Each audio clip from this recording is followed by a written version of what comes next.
구약성경 234쪽 민수기 22장 36절부터 41절 말씀 제가 받들어 읽겠습니다. 발락은 발람이 온다 함을 듣고 모압 변경의 끝 아르논 가에 있는 성읍까지 가서 그를 영접하고 발락은 발람에게 이르되 내가 특별히 사람을 보내어 그들을 부르지 아니하였느냐? 그대가 어찌 내게 오지 아니하였느냐? 내가 어찌 그들을 높여 존귀하게 하지 못하겠느냐? 발람이 발락에게 이르되 내가 오기는 하였으나 무엇을 말할 능력이 있으리이까? 하나님이 내 입에 주시는 말씀 그것을 말할 뿐이니이다.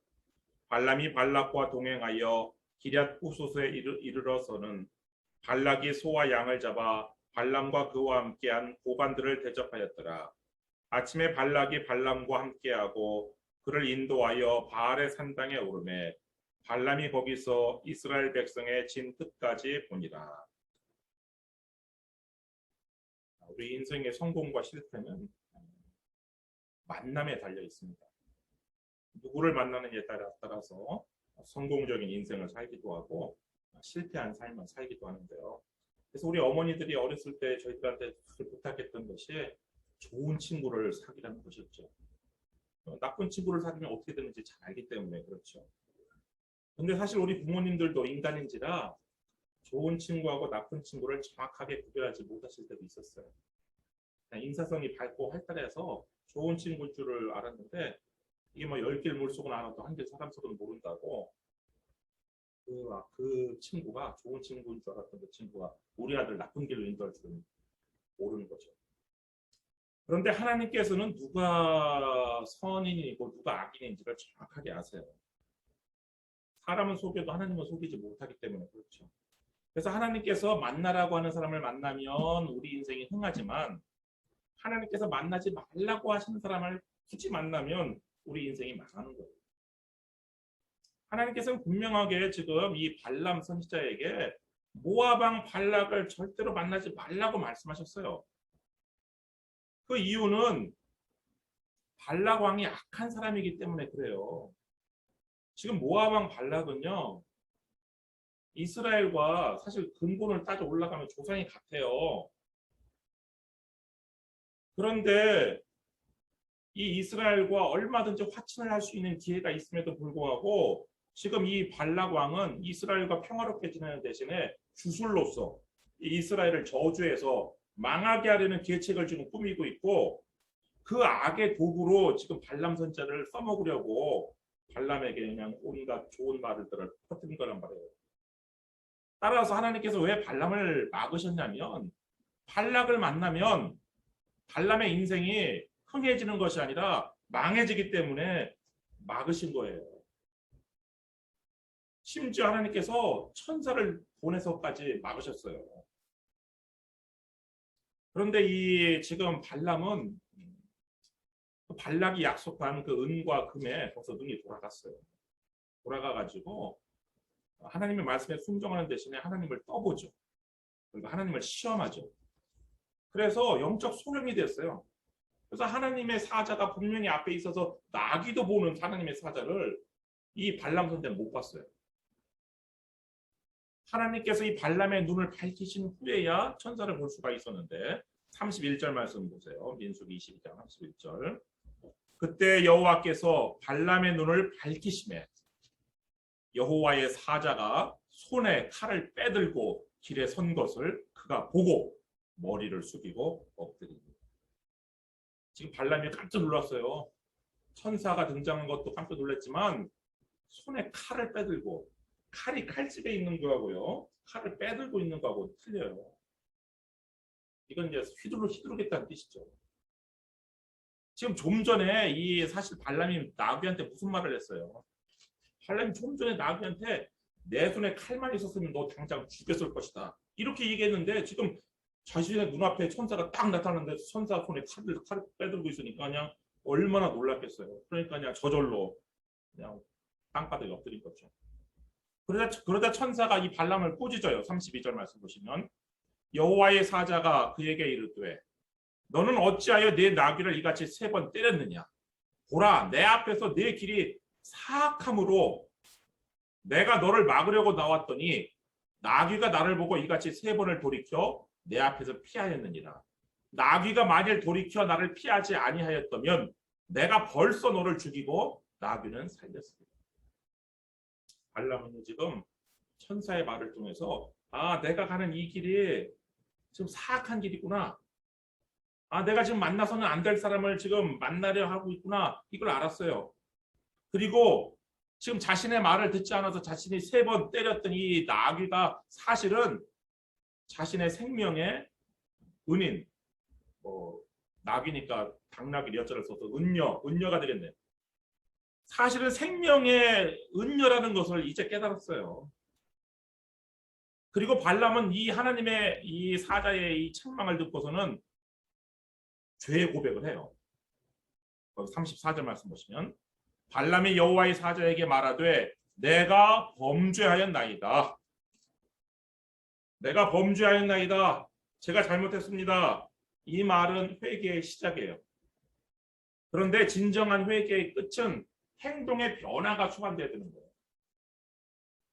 발람에게서 진정한 회개는요, 입술로 내가 범죄하였나이다 이렇게 말하는 게 진정한 회개가 아니라 내가 가는 이 길이 사악한 길이라는 것을 내가 알았으면 돌이켜서 집으로 돌아가야 되는 거예요.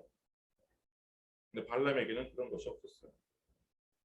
발람은 뭐라고 또 지금 천사를 떠보냐면 그 다음 보시면 당신이 나를 막으려고 길에 서신 줄을 내가 알지 못하였나이다. 당신이 이를 기뻐하지 아니하시면 나는 돌아가겠나이다. 진정한 회개는요, 바로 돌아갔어야 되는 거예요. 지금 당신이 이를 기뻐하지 아니하시면 이런 조건을 붙여가지고 지금 분명히 하나님의 사자가 이게 사악한 길이라고 말씀했어요. 선과 악의 문제예요 지금.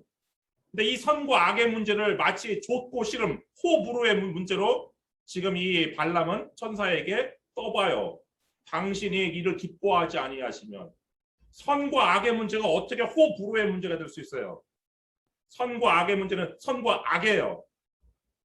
좋고 나쁨은 선악의 문제가 아니에요. 그런데 이 발람은 선과 악의 문제를 호불호의 문제로 살짝 바꾸면서 여전히 천사를 떠보죠. 이런 말장난을 하죠. 지난밤에 하나님께서 이런 식으로 나오는 이 발람에게 뭐라고 응답하셨어요? 설득하지 않으셨어요. 그냥 하고 싶은 하도록 듣고 싶은 대로 대답해 줬어요. 하나님의 천사도 마찬가지예요. 이 발람의 입술로만의 이 회개와 실제 마음속에서는 이 사악한 길을 떠나고 싶지 않은 이 마음을 보고 그대로 듣고 싶은 대로 얘기해줘요. 35절 여호와의 사자가 발람에게 이르되 그 사람들과 함께 가라. 내가 네게 이르는 말만 말할지니라. 그래서 발람은 지금 하나님의 허락을 받았고 천사의 허락을 받아서 나 간다 하고 발람이 발락의 고관들과 함께 가니라. 여러분 나중에 아마 발람은 이렇게 얘기했을 거예요. 하나님께서 가라고 하지 않았습니까? 천사가 가라고 하지 않았습니까? 여러분 이게 하나님의 퍼밋입니까? 가라고 한다고 해서 진짜 가요? 한편 모압에서는 이 발람이 온다는 소식을 듣고 이 왕이 아주 그냥 직접 국경까지 마중을 나와요. 거기 36절 말씀 보시면 발락은 발람이 온다함을 듣고 모압 변경의 끝 아르논 가에 있는 성읍까지 가서 그를 영접하고 아니 왕이 막 직접 국경까지 마중 나가서 국빈으로 영접하는 파격을 지금 보여요. 이 아르논 강은 모압의 북쪽 경계거든요. 거기 국경 도시까지 왕이 직접 행차를 했어요. 그래서 발람 선지자를 마중했어요. 아마 발람하고 같이 오던 그 신하들은 임금님이 여기까지 오시다니 하면서 아마 굉장히 황송했을 거예요. 이 발락 왕은 발람에게 다시 한번 존귀를 약속해요. 37절 발락은 발람에게 이르되 내가 특별히 사람을 보내어 그대를 부르지 아니하였느냐? 그대가 어찌 내게 오지 아니하였느냐? 내가 어찌 그대를 높여 존귀하게 하지 못하겠느냐? 존귀를 약속하죠. 그러니까 또 발람은 또 립서비스를 또 한번 해줘요. 38절 발람이 발락에게 이르되 내가 오기는 하였으나 무엇을 말할 능력이 있으리까? 하나님이 내 입에 주시는 말씀 그것을 말할 뿐이니까. 근데 어쩌면 이 뒷부분은 사실일 수 있어요. 왜냐하면 지금 천사한테서 죽을 뻔했기 때문에 내가 하나님의 입에서 나오는 말을 이외에 다른 말을 했다가 내가 죽을 수도 있구나라는 것을 겪어서 이거 뒷부분은 사실일 수 있어요.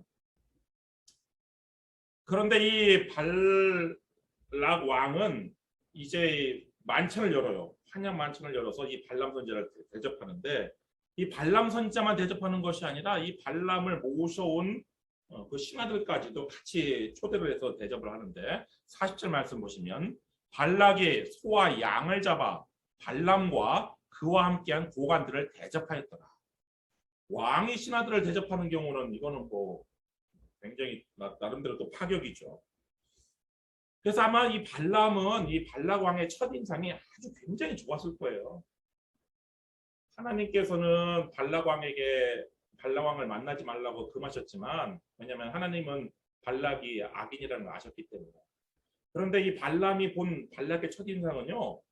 야, 임금인데 왕의 권위도 내세우지 않는 아주 겸손한 그런 첫인상이었어요.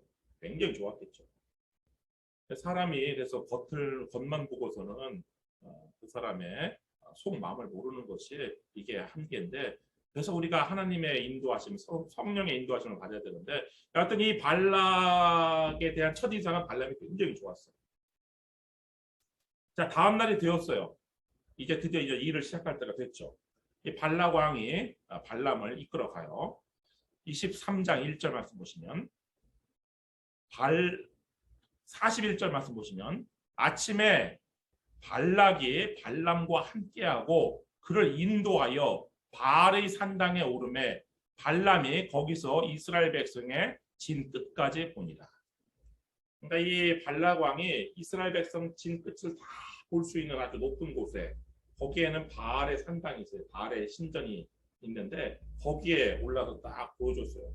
자, 이제 보여줬으니까 이제 저 사람들을 저주하면 이제 사례비를 받고 이제 서로 헤어지면 발락 왕도 발람도 각자의 비즈니스에 윈윈하는 거예요. 그런데 먼저 이 발람 선지자가 이 발락 왕에게 저주하기 전에 시성을 먼저 드려야 된다라고 23장 1절에서 이렇게 요구를 해요. 23장 1절 말씀 보시면 발람이 발락에게 이르되 나를 위하여 여기 제단 7을 쌓고 거기 숫송아지 7마리와 순양 7마리를 준비하소서 하매. 그러니까 발람이 지금 발락에게 요구한 치성이 뭐냐면요. 7제단을 쌓으라는 거예요. 7제단을 쌓고 송아지 1마리, 양 1마리씩 준비하라는 거예요. 그래서 각 제단에 1마리씩이니까 7마리의 숫송아지 또 7마리의 순양을 준비해서 우리가 먼저 하나님께 치성을 드린 다음에 그 다음 저주를 할 수 있다. 이렇게 얘기한 것이죠. 근데 여기서 발락 왕이 발람에게 묻지도 않고 따지지도 않아요. 아니 여기 지금 제단이 있는데 좀 바알의 산당이니까 바알에게 제단이 있단 말이에요. 왜 또 제단을 쌓느냐? 아니면 또 제단을 하나만 쌓으면 되지 왜 7개를 쌓느냐? 토 안 달아요. 그대로 지금 이 발락 왕은 발람 선지자 말한 대로 그대로 순종을 해요. 그래가지고 그렇게 7제단을 쌓고 7마리의 소와 양을 하나님께 드렸어요. 발락은 하나님께 드렸다라고 생각하지 않았을 수도 있어요.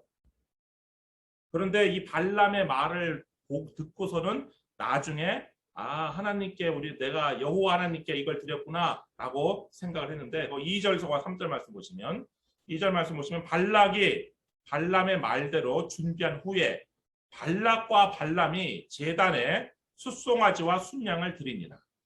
그러니까 지금 이 번제를 드린 것은요. 누가 번제를 드렸냐면 발락 혼자만 드린 것도 아니고 발람 혼자만 드린 것도 아니에요. 발락과 발람이 함께 제단에다가 지금 번제를 드렸어요. 그리고 이제 그 다음 다 끝난 다음에 3절 말씀 보시면 발람이 발락에게 이르되 당신의 번제물 곁에 서소서. 여기서는 지금 발락에게는 뭐라고 말하냐면 이 번제물은 당신의 번제물입니다. 당신이 하나님께 드리는 번제물입니다. 이렇게 얘기하면서 그 번제물 곁에 서라는 거예요. 나는 저리로 가리이다. 어디로 가냐면 내가 하나님을 따로 만나는 곳에 가겠다는 거예요. 여호와께서, 하나님의 이름인 여호와가 나와요. 그래서 이 발람 선자는, 발락은 이제서 그전까지는 사실 발람이 그냥 점쟁인 줄 알았어요. 단순한 점쟁이, 용한 점쟁인 줄 알았는데 여호와 하나님의 선지자라는 걸 여기서 처음 알아요. 그리고 내가 지금 어느 신에게 예물을 드렸냐면 하나님이라는, 여호와 하나님이라는 신에게 내가 예물을 드렸구나 라는 것을 이제 알게 되는 것이죠.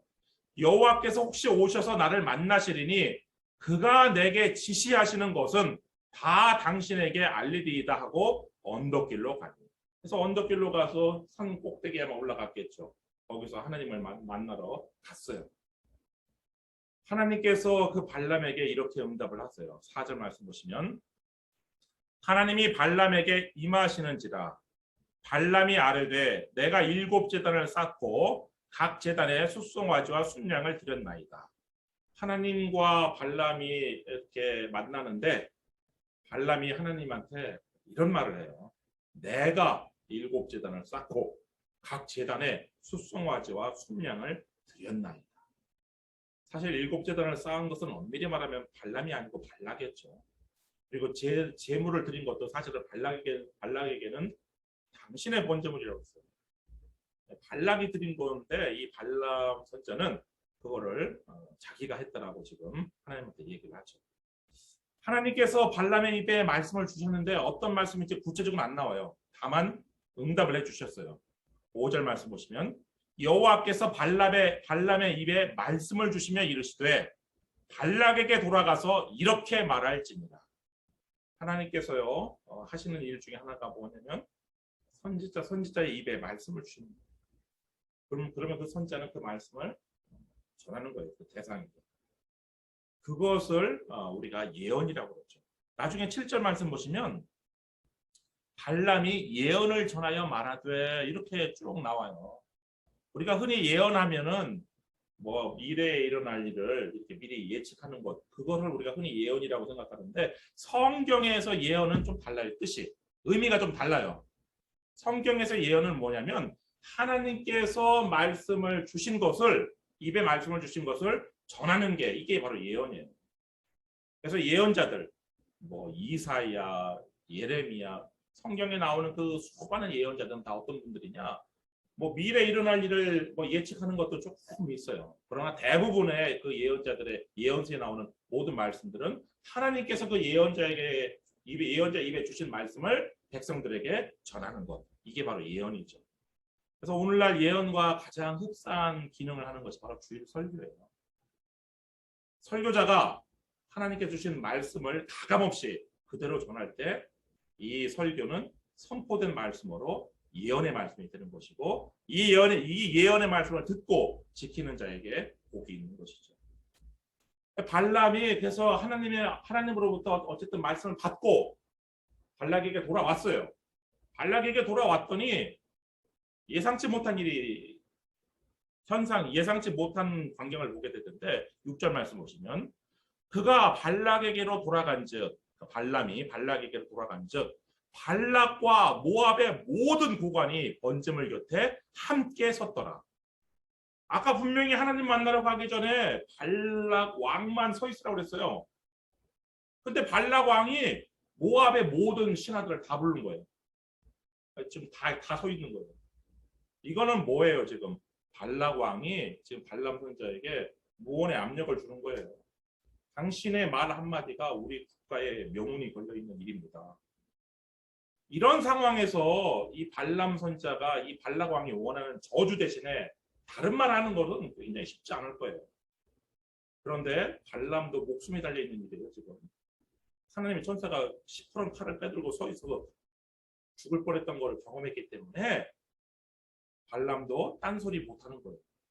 그래서 7절부터 10절까지 축복을 할 수밖에 없는데, 보시면 발람이 예언을 전하여 말하되 발락이 나를 아람에서 모압 왕이 동쪽 산에서 데려다가 이르기를 와서 나를 위하여 야곱을 저주하라, 와서 이스라엘을 꾸짖으라 하도다. 하나님이 저주하지 않으신 자를 내가 어찌 저주하며 여호와께서 꾸짖지 않으신 자를 내가 어찌 꾸짖으리야. 내가 바위 위에서 그들을 보며 작은 산에서 그들을 바라보니 이 백성은 홀로 살 것이라. 그를 여러 민족 중에 하나로 여기지 않으리로다. 야곱의 티끌을 누가 능히 세며 이스라엘 4분의 1을 누가 능히 셀고 나는 의인의 죽음을 죽기 원하며 나의 종말이 그와 같기를 바라노라 하네. 이 말을 듣고 이 발락 왕은 그냥 화가 확 났을 거예요. 아니 지금 이스라엘을 저주하라고 돈까지 들여가지고 지금 사람 보내서 불러왔더니 아니 지금 뭔 소리를 하는 겁니까?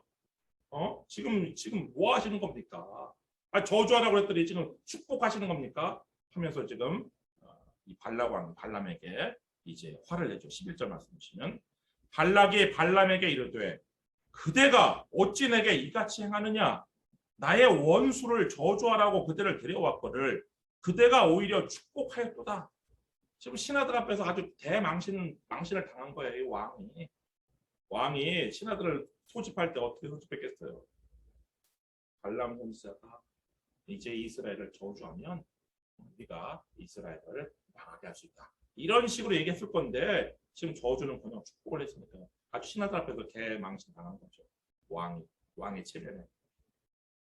그런데 이 발락 왕이 악인이라는 것이 또 여기서 하나 찾아볼 수가 있는데 뭐냐면 나의 원수라는 표현이에요. 이스라엘을 향해서 나의 원수라고 표현을 하고 있어요. 여러분 원수라는 것은 원하는 살만한 일을 내가 당했을 때가 원수인 거예요. 나에게 내가 원통한 일을 억울하고 원통한 일을 당했을 때 그 사람이 나의 원수죠. 아니 이스라엘이 지금 모압에게 무슨 짓을 했어요? 무슨 말을 했어요? 아무것도 안 했어요. 모압의 원수는 누구예요? 헤스본 왕 시온이에요. 헤스본 왕 시온이라는 그 작자가 아모리 사람이 모압을 쳐들어와 가지고 모압 사람들 죽이고 모압 땅 뺏어간 그 헤스본 왕 시온이 모압의 원수지 어떻게 이스라엘이 원수예요? 그렇게 따지면 이스라엘은 모압의 원수를 갚아준 복수를 해준 은인이죠. 은인. 왜? 이스라엘이 그 헤스본 왕 시온을 죽였으니까. 근데 지금 이 발락 왕은 자신의 원수를 갚아준 이스라엘 향해서 나의 원수라고 지금 이야기를 하면서 이렇게 하는 이것이 이 발락 왕이 악인인 걸 또 보여주는 하나의 증거죠. 그런데 이 발락 왕이 포기를 하지 않아요. 악인의 특징 중에 하나가 정말 하나님 앞에서 거룩한 사람도 그렇지만 아주 악한 사람도 특징 중에 하나가 포기를 안 해요. 이 발람에게 장소를 바꾸자고 그래요. 장소를 바꾸어서 다른 데 가서 저주를 해달라고 요청을 해요. 13절 말씀 보시면 발락이 말하되 나와 함께 그러니까 이스라엘을 달리 볼 곳으로 가자. 거기서는 그들을 다 보지 못하고 그들의 끝만 보리니 거기서 나를 위하여 그들을 저주하라 하고. 이 발락도 지금 하나님께 자신이 예물을 드렸고 하나님의 말씀을 들었음에도 불구하고 하나님 말씀은 하나님 말씀이에요. 나랑 상관없어요. 내 악한 계획을 그대로 진행하겠다는 거예요. 하나님께서 분명하게 이스라엘을 저주하지 않았다고 이스라엘 꾸짖지 않았다라고 분명히 얘기했어요. 들었어요. 발람 선지자로부터. 그런데 저주해달라는 거예요. 그런데 이 발람 선지자도 이제 드디어 전에도 악했지만 이 악인과 함께 다시 이 악한 길에 동참을 하는데 하나님의 음성을 이렇게 들었으면 하나님의 뜻을 분명하게 알았으면 발락 왕에게 노라고 말을 해야죠. 발락 왕이 딴 데 가서 이스라엘 끝만 볼 수 있는 딴 데 가서 이스라엘 저주해 주시오. 이렇게 했을 때 뭐라고 얘기해야 돼요? 하나님의 뜻을 분명히 알았으니까. 노라고 하고 거절을 했었어야죠.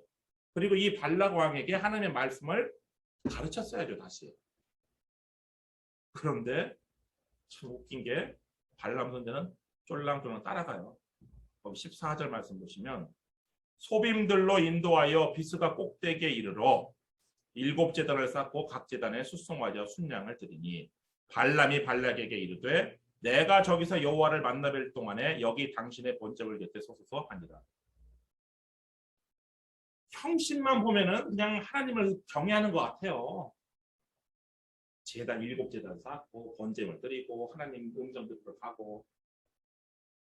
그런데 하나님의 뜻을 분명하게 알았으면요, 여기 소빔들로 가면 안 되는 거예요. 다시 저주해달라고 하는 발락의 그 요청을 노라고 거절했었어야 되는 거예요. 근데 그렇게 하지 않아요. 그렇게 하지 않고 뭐 지금까지 왔던 똑같은 형식 거쳐서 하나님도 그냥 저기 다시 똑같이 말씀하세요. 축복의 말을. 그런데 이 발락 왕이 참 웃긴 게 이렇게 발람한테 물어봐요. 17절 말씀 보시면 발람이 가서 본즉 발락이 번제물 곁에 섰고 모압 고관들이 함께 있더라. 발락이 발람에게 이르되 여호와께서 무슨 말씀을 하시더냐? 이게 뭐 겉에만 보면은 참 이 발락 왕이 하나님의 말씀을 듣고 싶어서 참 신실하게 참 하나님의 말씀을 기다리나 보다라고 생각이 드는데, 하나님의 말씀을, 그래서 하나님의 말씀을 또 해줘요. 예언을 또 발람이 쭉 18절부터 24절까지 쭉 해주니까 발락 왕의 반응이 이래요. 25절 말씀 보시면 발락이 발람에게 이르되 그들을 저주하지도 말고 축복하지도 말라.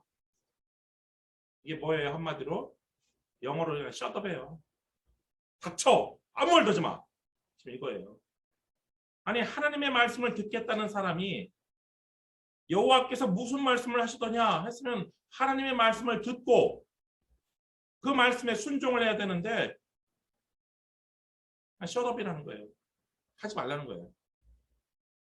그러니까 이 발락 왕의 이제 본색이 드러나는 거죠. 지금까지는 그냥 마치 그냥 겸손한 왕처럼 또 하나님의 말씀을 한번 들어보려고 했던 것처럼 이렇게 했지만, 사실 이 사람은 그냥 자신의 계획, 그 계획조차도 사실은 자신의 원수를 갚아준 은혜, 그 은혜에 감사하고 화친을 서로 평화롭게 지내야 될 그 이스라엘을 자신의 원수라고 규정을 하고, 왜 그렇게 규정을 하는지는 모르겠어요. 그렇게 원수라고 규정을 하고 그냥 그 원수에게 저주를 지금 계속해서 하는 이 계획을 그치질 않는 거예요. 하나님께서 분명하게 뜻을 보여주셨음에도 불구하고. 그래서 두 번째도 또 실패하니까 세 번째를 또 요구를 하는 거예요. 27절 말씀 보시면 발락이 발람에게 또 이르되 오라, 내가 너를 다른 곳으로 인도하리니 내가 거기서 나를 위하여 그들을 저주하기를 하나님이 혹시 기뻐하시리라 하고. 야, 이제는 하다 하나님을 끄집어들어요. 하나님께서 기뻐하실 거라는 거예요. 당신이 저주할 저.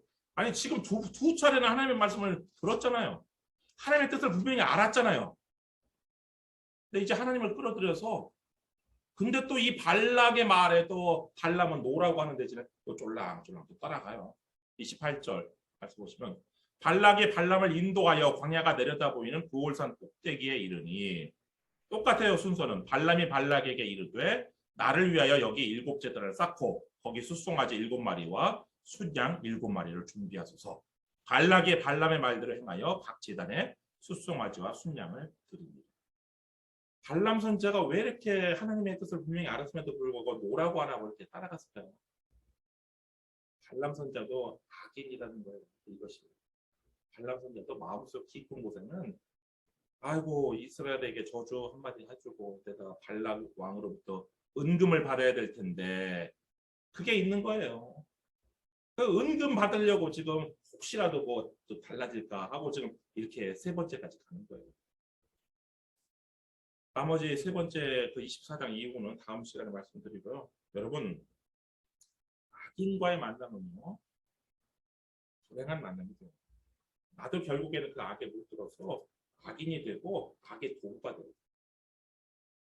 먹물 이 한 방울이요, 이 그릇 안에 있는 모든 물을 다 먹물로 만들 수 있어요.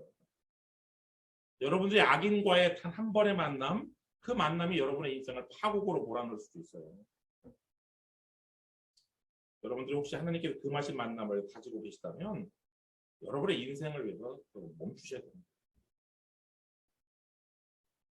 여러분들의 인생이 좋은 만남을 통해서 하나님의 축복을 받기를 주님의 이름으로 축원합니다. 기도하겠습니다.